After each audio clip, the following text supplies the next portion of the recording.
Hata usomaji wangu ulikuwa siwezi kusoma. Kutokana na kichwa. Hapo usiku kuna kitu kinakujaga kinanitesa usiku, kama kipindi hicho nikiwa bado nipo shule. Nikisoma nikosa.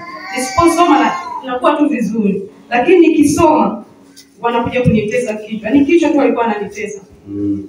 Kutoka nikiwa niko shule. Hata kwenye maisha yangu ya kawaida, kwenye biashara yangu, yani iko hivyo, yani mimi tunatesekaga. Pesa zangu zimepotea nyingi, watu wamenidhulumu, pesa zinapotea tu. Unakuta wakati napiga mahesabu unakuta 300,000 hamna, 200,000 hamna, na kuendelea. Kama mwezi wa 6 nilichukua 500,000 nikaweka pale kwenye biashara, mpaka sasa hivi ninapoongea hiyo 500,000 sina. Zinapotea tu pesa zenyewe. Sasa kwa Iko bado. Tulitoa Jumapili kwa mara kazi. Ndio. Mambo yameendaje toka Jumapili?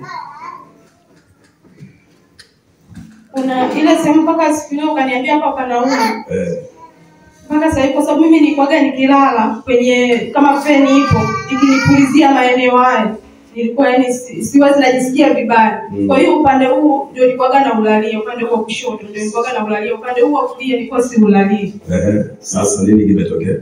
Baada ya kuombewa na upande huu sasa hivi nalalia upande huu. Kote na nalalia. Pia kitu kingine ambacho kilinishangaza. Baada ya maombi babangu alinipigia simu. Sijui kama hiyo siku alikuwa na nini. Alinipigia simu.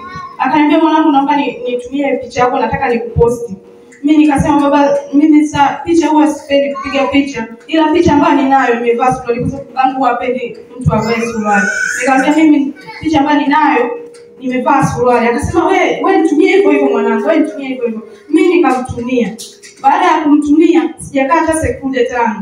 Akawa ameshaniposti, akaniambia tu Mungu aendelee kukutunza mwanangu. Alafu kesho yake wadogo zangu upande wa baba walikuja. Ndugu wangu upande wa baba ambaye ananifuata mimi na mtoto wa baba mdogo. Mtoto wa baba mdogo ndio aliongea. Akasema uliona baba alikuposti? Mimi nikasema mimi sijui. Akasema alikuposti. Mdogo wangu anayenifuata upande wa baba akasema umempa nini baba? Umempa nini? Au alikupa hela? Nikasema hapana. Amekuandikia maneno mazuri. Ila mimi nilishangaa sana maana baba Hamna shida, cha msingi maelekezo, sema maelekezo. Amen. Mungu atakusaidia.